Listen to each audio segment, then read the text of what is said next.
is on that omnibus spending bill that only you and Pat Roberts voted for in state of Kansas. What would have caused you to vote the same way that Lynn Jenkins and Tim Hughes did?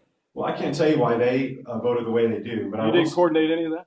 No, we don't talk about coordinating between amongst ourselves. They vote no. Some things I vote yes. On some things I've got higher conservative ratings than Lynn on certain things. And she, I vote for my constituents, and I have different constituents than other folks do. But I can tell you, for me, we had just elected a new Speaker of the House, who I had supported. We all supported. And we said, if you run, we'll back you up. And he said to us, if I'm going to be your Speaker, and you guys are going to shoot me in the back as soon as I try to govern, I need a little latitude to try to outsmart the president. And he was saying what the president's going to try to do is he's going to try to bait us into a shutdown with no purpose, with a list of demands. Okay, but fine. But what would have caused you to vote against the omnibus spending bill that gave more money than what the president asked for? Well, it didn't give more money than what the president asked for. That's not Chuck Schumer said. I mean, he'd come out and told the president. Yeah, the president's budget was 20% higher than what we've asked for. His budget never balances.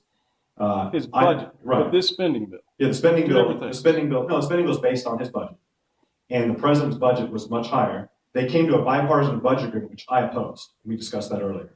The Boehner, whatever the compromise was before the speaker left.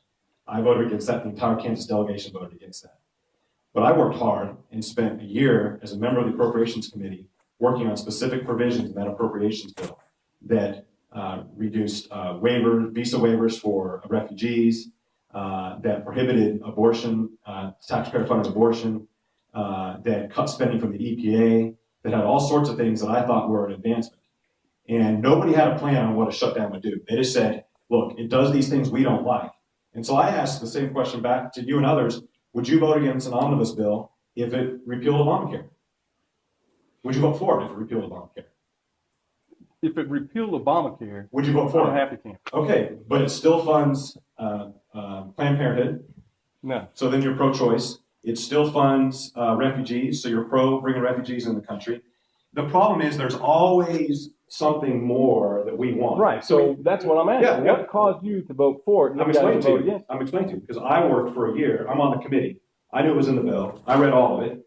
Not everything was in there that I wanted, but it stopped taxpayer funding of abortion. It changed refugee situation when it relates to visa waivers. Wasn't the full refugee ban that we wanted. And I was not going to, in December, vote no and have a government shutdown over the holidays without any plan on how to fix it. Now, other people said shut it down until 2 years, and our soldiers don't get paid during a shutdown. And I'm not in favor. They get paid. They get paid later. Right. But they get paid. That's right. And we had the last shutdown. Sir, I know you've got the respect to say this because you've served clearly. But I had families calling saying, we're not going to get our check this week. Are you guys getting your check? And of course, we're not taking our checks.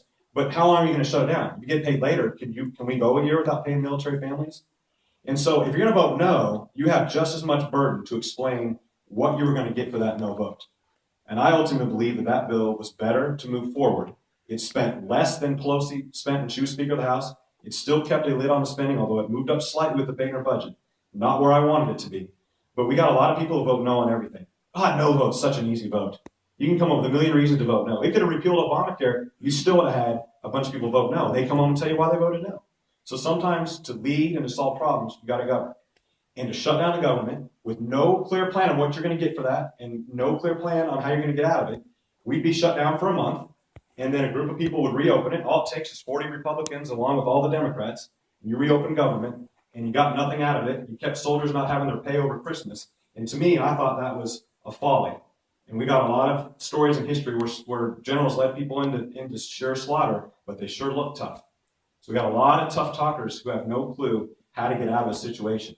And I'm not pleased with what they're doing there either, but a lot of the naysayers have no solutions. They've got complaints. And what you'll find for me, and sir, you and I may disagree, and you may be right. I may be wrong. But you're never going to hear me blame others. You're going to hear me talk about solutions and what I think we could do. I wish the bill would be better. I wish we had 60 votes in the Senate. One of the problems we have, if you don't have 60 conservative votes in the Senate, you can't shut down debate. And so we're in a tough spot when you've got 454 votes in the Senate and you've got a Democratic president. And everybody says, we'll put it on his desk. You know what we did? 2 weeks later, we put a bill on the president's desk because if you do reconciliation, you only need 51 votes in the Senate. That's how they passed Obamacare. So a month later, we put a bill on that banned all funding to Planned Parenthood, and it eliminated Obamacare. Put it on the president's desk. Veto, moved on about his day. So it's fine we did it.